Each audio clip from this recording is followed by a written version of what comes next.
Hi friends. నేను మీ చరణ్. మీరు చూస్తున్నారు 'రస్టిక్ టాక్స్ విత్ చరణ్'. మీలో ఎవరైనా ఫస్ట్ టైం మన ఛానల్‌కి వచ్చినట్లయితే దయచేసి మా ఛానల్‌ని సబ్స్క్రైబ్ చేయండి.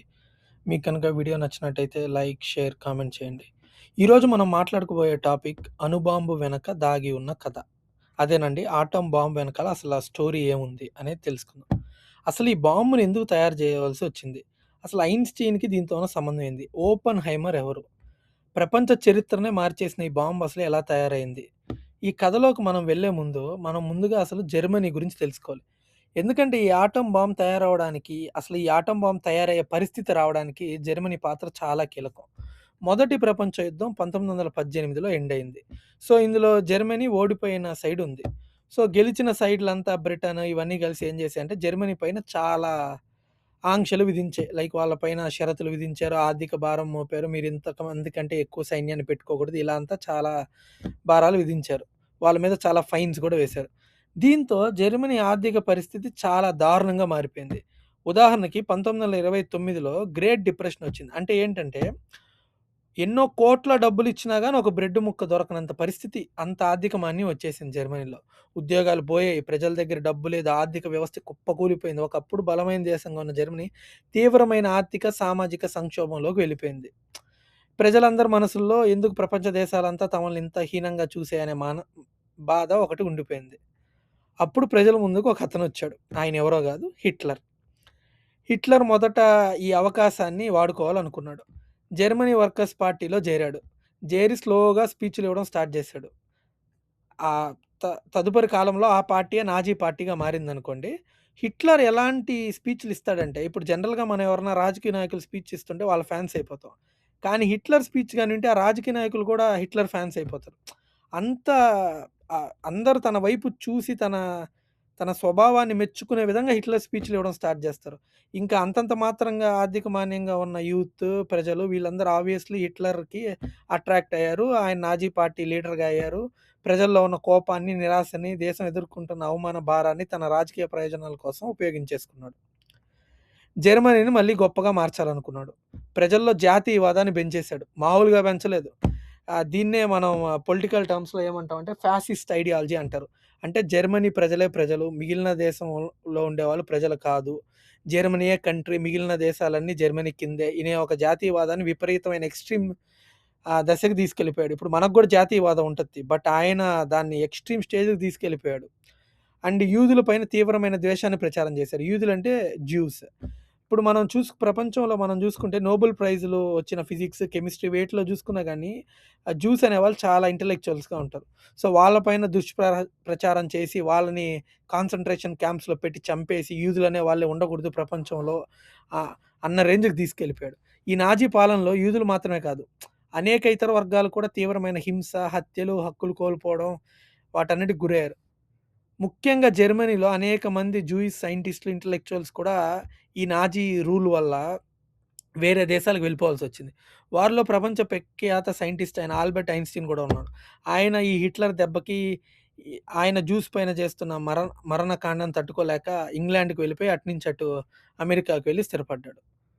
సో, ఐన్‌స్టీన్ 1933లో జర్మనీని వదిలేసి అమెరికాలో స్థిరపడ్డాడు. సో, ఒకవైపు హిట్లర్ జర్మనీని యుద్ధానికి సిద్ధం చేస్తుంటే, మరోవైపు ప్రపంచంలోని ప్రఖ్యాత శాస్త్రవేత్తలంతా జర్మనీ నుంచి బయటికెళ్ళిపోతా ఉన్నారు. సో, ఇప్పుడు అసలు అణుబాంబ కథ గురించి తెలుసుకుందాం.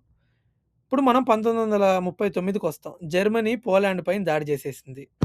అసల ఒకప్పుడు యుద్ధంలో ఓడిపోయి వేరే దేశాలన్నీ జర్మనీ పైన ఎన్నో ఆర్థిక కాంక్షలు విధించిన పరిస్థితి నుంచి జర్మనీని తిరిగి వేరే దేశం పైన యుద్ధానికి వెళ్ళే స్థాయికి హిట్లర్ తెచ్చాడంటే అతను ప్రజల్ని ఏ రకంగా మోటివేట్ చేసి పని చేపిచ్చి వాళ్ళ చేత ఎకానమీని ఏ రేంజ్‌లో అభివృద్ధి చేశాడో చూస్తాం. ఇవన్నీ పాజిటివ్స్, బట్ హిట్లర్‌లో చాలా నెగెటివ్స్ ఉన్నాయనుకోండి. సో, ప్రతి మనిషిలో పాజిటివ్స్, నెగెటివ్స్ ఉంటాయి గదా! సో, హిట్లర్‌లో పాజిటివ్ అనేది అతను ఎకానమీని చాలా బాగా అర్థం చేసుకొని చాలా డ్రాస్టిక్‌గా డెవలప్ చేశాడు. ఓకే. 1939లో జర్మనీ పోలాండ్ పైన దాడి చేసింది. దాంతో ప్రపంచ రెండో యుద్ధం మొదలైపోయింది. జర్మనీ యూరోప్‌లో వేగంగా ముందుకెళ్తుంది. ఒక దేశం తర్వాత ఇంకో దేశం పైన దాడి చేస్తుంది. ఇలాంటి సమయంలో శాస్త్రవేత్తల్లో ఒక భయం మొదలైపోయింది. జర్మనీ ఒకవేళ కొత్తగా కనుగొన్న న్యూక్లియర్ సైన్స్‌ని ఉపయోగించి అత్యంత శక్తివంతమైన బాంబును తయారు చేస్తే ఏంటి పరిస్థితి అని. అదే సమయంలో సైంటిస్ట్‌లు ఆటమ్ గురించి ఒక అద్భుతమైన విషయాన్ని తెలుసుకున్నారు. కొన్ని ప్రత్యేకమైన ఆటమ్స్‌లో న్యూక్లియస్‌ని స్ప్లిట్ చేసినప్పుడు చాలా పెద్ద మొత్తంలో ఎనర్జీ రిలీజ్ కావచ్చు. దీన్నే న్యూక్లియర్ ఫిషన్ అంటారు. సింపుల్‌గా చెప్పాలంటే ఒక చిన్న ఆటమ్ నుంచి అంత పెద్ద ఎనర్జీ ఎలా వస్తుంది? ఇక్కడే మనకి ఐన్‌స్టీన్ గుర్తొస్తాడు. 1905లో ఐన్‌స్టీన్ ఏం చెప్పాడంటే ఒక ఈక్వేషన్ ఇచ్చాడాయన. E = mc². E అంటే ఎనర్జీ, m అంటే మాస్, c అంటే light speed. So, mass, energy మధ్య ఒక లోతైన సంబంధం ఉందని ఆయన చూపించాడు. ఏంటంటే, ఇప్పుడు మాస్ అనేది ఎంత చిన్నదైనా తీసుకోండి. ఇప్పుడు ఒక రాయి తీసుకున్నారు. ఒక రాయి చూడడానికి పెద్దగా ఉంటుంది. కానీ దాని లోపల చాలా పార్టికల్స్ చిన్న చిన్నవుంటాయి గదా! సో, అదే విధంగా ఒక ఆటమ్ అనేది ఎంత చిన్నగా ఉందనే సరే, దాన్ని మనం కాంతి వేగంతో జోడిస్తే దాని ఎనర్జీ అనేది విపరీతంగా పెరుగుతుందనేది ఈ ఈక్వేషన్ యొక్క సిద్ధాంతం. సో, ఆయన ఈ ఈక్వేషన్‌ని కనుక్కొని అంతటితో ఆపేసాడు ఐన్‌స్టీన్. సో, ఆయనేం అణుబాంబుని డైరెక్ట్‌గా కనిపెట్టలేదు. అతను బాంబు కూడా డిజైన్ చేయలేదు. సో, ఈ బాంబు తయారు చేసిన మాన్‌హాటన్ ప్రాజెక్ట్‌లో కూడా ఐన్‌స్టీన్ లేడు. ఆయన ఇచ్చిన ఈక్వేషన్ ద్వారా సైంటిస్ట్‌లు ఇంకా బాగా డెవలప్ చేసి న్యూక్లియర్ బాంబ్‌ని కనుక్కున్నారు. సో, ఆ స్టోరీ మనం తర్వాత డిస్కస్ చేద్దాం. సో, ఇప్పుడు మీ అందరికి E = mc² అనే ఈక్వేషన్ అర్థమైంది కదా! సో, ఎంత చిన్న మాస్ ఉన్నదైనా సరే దాని నుంచి మనం విపరీతమైన ఎనర్జీని ఆహ్, కన్వర్ట్ చేయొచ్చనేదే ఈ ఈక్వేషన్. అయితే 1930లో న్యూక్లియర్ సైన్స్‌లో చాలా వేగంగా కొత్త కొత్త డిస్కవరీస్ వచ్చేసాయి. 1938లో సైంటిస్ట్‌లు న్యూక్లియర్ ఫిషన్‌ని అర్థం చేసుకున్నారు. అంటే ఐన్‌స్టీన్ ఒక చిన్న పార్టికల్ నుంచి కూడా మనం ఎక్కువ ఎనర్జీని ప్రొడ్యూస్ చేయొచ్చనే దాని ఆధారంగా చాలా సంవత్సరాలుగా ఒక 20, 30 ఏళ్ళు సైంటిస్ట్‌లంతా బాగా అర్థం చేసుకొని న్యూక్లియర్ ఫిషన్‌ని చేశారు. అయితే హంగేరీ సైంటిస్ట్ అయిన లియో స్లిజార్డ్‌కి ఒక ఆలోచనొచ్చింది. ఇప్పుడు చాలా వేగంగా మనం ఈ న్యూక్లియర్ ఫిషన్‌ని జరిపితే అదొక చైన్ రియాక్టర్‌గా జరిపితే దాని నుంచి శక్తివంతమైన ఎనర్జీ వస్తది గదా! దాన్ని వెపన్‌గా తయారు జేస్తే పరిస్థితి ఏంటి అని. ఆయనకు ఇంకో భయం గూడా వచ్చింది. ఈ వెపన్‌ని జర్మనీ తయారు జేస్తే? అప్పుడు ఆ స్లిజార్డ్ ఎళ్లి ఐన్‌స్టీన్‌ని కలిసాడు. ఐన్‌స్టీన్ అప్పట్లోనే ప్రపంచంలో చాలా పెద్ద సైంటిస్ట్. సో, వీళ్ళిద్దరూ కలిసి 1939లో అమెరికా అధ్యక్షుడైన ఫ్రాంక్లిన్ డి రూస్వెల్ట్‌కి ఒక లేఖ రాశారు. ఆ లేఖలో న్యూక్లియర్ రీసెర్చ్ ద్వారా అత్యంత శక్తిక శక్తివంతమైన వెపన్‌ని తయారు చేసే అవకాశం ఉందని, జర్మనీ కూడా ఈ రంగంలో ముందుకు వెళ్ళే ప్రమాదకర పరిస్థితి ఏర్పడవచ్చని ఆయన హెచ్చరించాడు. ఈ లేఖ అమెరికా ప్రభుత్వాన్ని చాలా సీరియస్‌గా తీసుకొని వాళ్ళింక నెక్స్ట్ ఏం జేయాలనే ఆలోచనలో పడ్డారు. అయితే ఇక్కడ అమెరికాకి ఆలోచన కలిగడం వల్ల ఈ అటామిక్ బాంబ్ అనేది తయారైంది. దీంట్లో ఐన్‌స్టీన్ పాత్ర ఉంది. ఎందుకంటే ఆయనే లేఖ రాసి డైరెక్ట్‌గా ప్రెసిడెంట్‌ని కలవడం జరిగింది. కానీ జర్మనీ ముందుగా ఇలాంటి వెపన్ తయారు చేస్తుందేమో అన్న భయంతో అమెరికా అధ్యక్షుడిని హెచ్చరించిన లేఖపై ఆయన సంతకం చేశాడు. ఐన్‌స్టీన్ తన తర్వాతి జీవితంలో కూడా ఈ విషయాన్ని చాలా భారంగా భావించాడు. ఆయన గనక ఒకవేళ ఈ లేఖ రాయకుండా ఉండి ఉంటే అటామిక్ బాంబ్ తయారయ్యేది కాదు. ఎంతోమంది ప్రజలు ప్రాణాలు కోల్పోయేవాళ్ళు కాదని ఆయన చాలా బాధపడ్డాడు. సరే ఇంక అమెరికా పూనుకుందంటే చేయకుండా ఆగుతుందా? ప్రాజెక్ట్ స్టార్ట్ అయింది. మాన్‌హాటన్ ప్రాజెక్ట్ దీనికి పేరు పెట్టారు. సో, ఇదొక చిన్న లాబొరేటరీలో పనిగా జరగలేదు. వేలాది సైంటిస్ట్‌లు, ఇంజినీర్లు, టెక్నీషియన్స్, మిలిటరీ పర్సనల్ అందరూ కలిసి పనిచేశారు.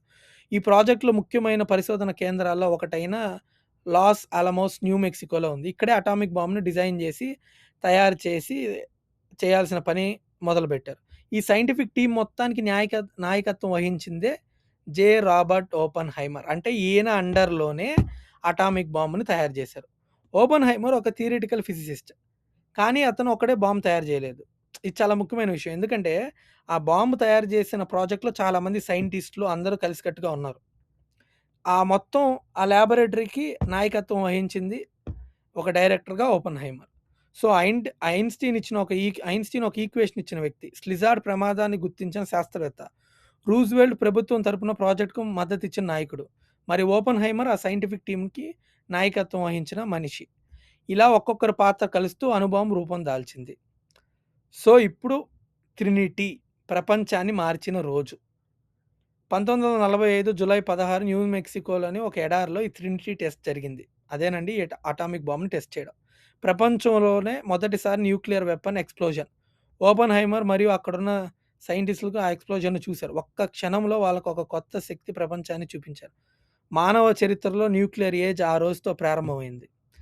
ట్రినిటీ టెస్ట్‌లో ఉపయోగించిన న్యూక్లియర్ డివైస్ సుమారు 20 కిలోటన్‌ల సంబంధించిన శక్తిని విడుదల చేసింది. కానీ ఇది కేవలం ఒక టెస్ట్‌తో ఆగిపోలేదు. కొన్ని వారాల తర్వాత ఆ వెపన్ యుద్ధంలో ఉపయోగించబడింది. 1945 ఆగస్టు 6న, ఆగస్టు 9న హిరోషిమా, నాగసాకిలపై ఈ అటామిక్ బాంబునేశారు. ఆ రేడియేషన్ తాటికి కొన్ని నిమిషాల్లోనే మొత్తం సిటీయే నామరూపాలు లేకుండా పోయింది. క్షణకాలంలో 70,000 మంది అక్కడికక్కడే మరణించారు. 2 సిటీలు నామరూపాలు లేకుండా పోయాయి. ఇప్పటికీ జపాన్‌లోని ప్రజలు ఆ రేడియేషన్‌తో వచ్చిన బాధలతో బతుకుతున్నారు. ఇంతటి వినాశనం చేసింది ఈ అటామిక్ బాంబ్. ఈ 2 దాడుల్లో అపారమైన ప్రాణనష్టం జరిగింది. రేడియేషన్ వల్ల ఎంతోమంది మరణించారు. తీవ్రంగా బాధపడ్డారు. సో, అక్కడితో జపాన్ లొంగిపోయింది. సో, అయితే ఇప్పుడు మన ముందున్న క్వెషన్ ఏంటంటే, అసలు ఈ అటామిక్ బాంబ్‌ని ఎవరు తయారు చేశారు? ఐన్‌స్టీన్ తయారు చేశాడా? లేదు. ఓపెన్‌హైమర్ తయారు చేశాడా? లేదు. ఐన్‌స్టీన్ E=mc² అనే ఇచ్చిన ఒక ఈక్వేషన్‌తో సైంటిస్టులు కలిసి మ్యాన్‌హాటన్‌లో ఎంతో వేల మంది సైంటిస్టులు ఓపెన్‌హైమర్ యొక్క ఆధ్వర్యంలో ఈ అటామిక్ బాంబును తయారు చేశారు. సో, మనిషి ఏదన్నా ఒక ప్రాణాంతకమైన ఒక ఆయుధాన్ని కనిపెడితే దాన్ని ఉపయోగించాల్సిన అవసరం ఎంత మాత్రం లేదు. ఇప్పుడు ఈ అటామిక్ బాంబును కనిపెట్టారు. దీనివల్ల ఎంత వినాశనం జరుగుతుందని చెప్పుంటేనే యుద్ధాలు ఆగిపోయేటివి. కానీ వీళ్ళు జపాన్ మీద యుద్ధాన్ని ప్రయోగం చేశారు. దీంతో ప్రపంచంలోని ఆ న్యూక్లియర్ ఫిషన్ రియాక్షన్ అనేది ఎంటర్ అయిపోయింది. ఈ చైన్ రియాక్షన్ ఎప్పుడు ఆగుతుందో ఎవరికీ తెలీదు. ఇవన్నీ తెలుసు కాబట్టే ఓపెన్‌హైమర్ కానీ, ఐన్‌స్టీన్ కానీ తమ చివరి రోజుల్లో తమ వల్లే ఈ అటామిక్ బాంబ్ క్రియేట్ అయింది. ప్రపంచంలో చైన్ రియాక్షన్ స్టార్ట్ అయిందని ఎంతో కుంగి కుసించిపోయారు. తమ చివరి దశ జీవితాల్లో కూడా దీని గురించి చెప్పి చాలా బాధపడ్డారు. సో, మొత్తానికి సైన్స్, వార్, ఫియర్, పాలిటిక్స్ ఇవన్నీ కలిపి అటామిక్ బాంబ్‌ని క్రియేట్ చేశాయి. కానీ ఈ బాంబ్ కేవలం అప్పటితో ఆగలేదు. అమెరికాతో మాత్రమే ఆగలేదు. ఎన్నో దేశాలు వాటికంటూ అవి బాగా రీసెర్చ్‌లు చేసి తర్వాతి కాలంలో రష్యా, పాకిస్తాన్, ఇండియా సో అందరి దగ్గర ఇప్పుడు అటామిక్ ఎనర్జీ ఉంది. ఎప్పుడేం జరుగుతుందో మనకు తెలీదు. ఆధిపత్య పోరులో ఏనాటికైనా ఈ న్యూక్లియర్ ఏజ్‌తోనే మన ప్రపంచం అంతమైపోతుందని ఎంతోమంది సైంటిస్టులు ఇప్పటికి భయపడుతూ ఉంటారు. సో, ఈ వీడియో మీకు ఎలా అనిపించింది? మీకు గనుక ఈ వీడియో నచ్చినట్టయితే లైక్, షేర్, కామెంట్ చేసి మీ అభిప్రాయాన్ని కామెంట్‌లో రాయండి. Thank you.